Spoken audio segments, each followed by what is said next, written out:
So, like, without really knowing it, California is actually kind of like one of the isolated states.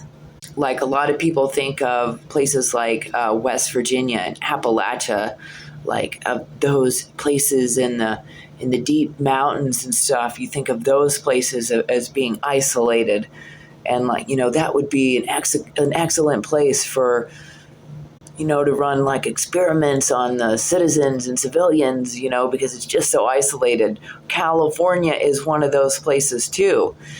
You might not realize it, but you guys are all up on the edge of everything, and you're kind of separated from the whole rest of the country by this expanse of desert that you're not going to want to walk through or exodus through during certain parts of the year for sure. Other people don't really want to exodus through that desert to you either all the time. You're kind of on the edges of things. So, I mean, unless they're going to see the beach, they're probably not going to be interested. So, like, yeah, recently I went to California for the first time in my life, and it was like for 6 months or 9 months or something like that. I can't even remember. 2 days after I entered California, they made homelessness illegal, and I was super homeless. I got off the Greyhound bus in Stockton, California, which ended up being the nastiest, filthiest city I've ever been in my whole life. The whole city smells like pee.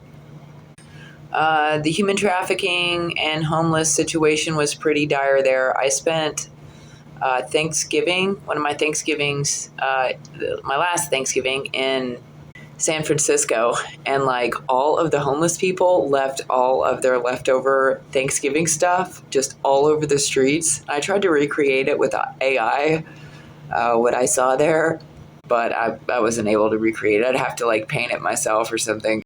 There was a homeless shelter and a Catholic church, St. Mary's, in Stockton, California, where little old ladies who like are white-haired old ladies, they're like 100 years old, and they're sleeping out front in like beat up tents or just on blankets on the ground, and big cockroaches are crawling all over them all night long. Big California cockroaches are crawling all over these women all night long. And then at like 5 or 6 o'clock in the morning, the sprinklers come on and wake them all up. It's like some weird level of hell that we haven't heard about yet. But you have to be careful when you're trying to escape Central California, because there are these people in this city out in Nevada waiting for people to get desperate or to want to come gamble in this city called Reno. Like, I'm not even a gambler, and I wasn't drinking or messed up. I still managed to be robbed. It was a classic desert Reno move to rob the Californians.